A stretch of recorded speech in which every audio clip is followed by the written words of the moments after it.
चंद जी पे आते हैं। उनके बाद उनके शिष्य हुए हरदेवा।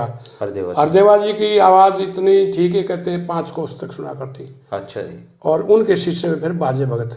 बाजे भगत शुरू में बचपन में ही रामलीला में शामिल हो गए थे और बड़े नटखट और सुंदर थे। हालांकि बहुत गोरे नहीं थे, हल्का सांवला गेहुआ रंग जिसको कहेंगे वो था। और जब जवान हुए तो फिर 6 फुट के करीब उनकी ऊंचाई थी और अच्छा भारी डील डोल का शरीर था। सिसाड़ा गांव की थी। सिसाना गांव सोनीपत में है, मैं बताऊंगा उस बारे में। तो 6 फुट उनका कद था। अच्छा, बहुत सुंदर नाक नक्श, तीखे नाक नक्श और अच्छी मुच्छें रखते थे। पूरी उम्र मुच्छें नहीं कटवाई, सांग किया, मुच्छें नहीं कटवाई। और गांव सिसाना के वो थे। तो हरदेवा सांगी जब सांग करने आए तो वहाँ से उन्होंने गुरु धारण कर लिया और कोई 16-17 साल की अवस्था में वो उनके शिष्य बन गए। 10 साल तक हरदेवा जी के साथ उन्होंने उनकी सांग मंडली में काम किया। फिर उनके देहांत के बाद कई साल तक वो लगातार उसी मंडली को चलाते रहे।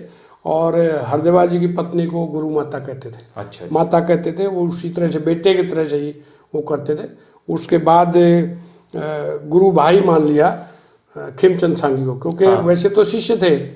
खेमचंद जी से मेरी लंबी चौड़ी बातें हुई, कई बार हुई, आकाशवाणी में आए। अच्छा। तो उन्होंने कहा भी वैसे तो मैं उनका शिष्य था, लेकिन क्योंकि मैं उनके गुरु का बेटा था इसलिए मुझे गुरु भाई कहते थे। उसी तरह का आदर करते थे।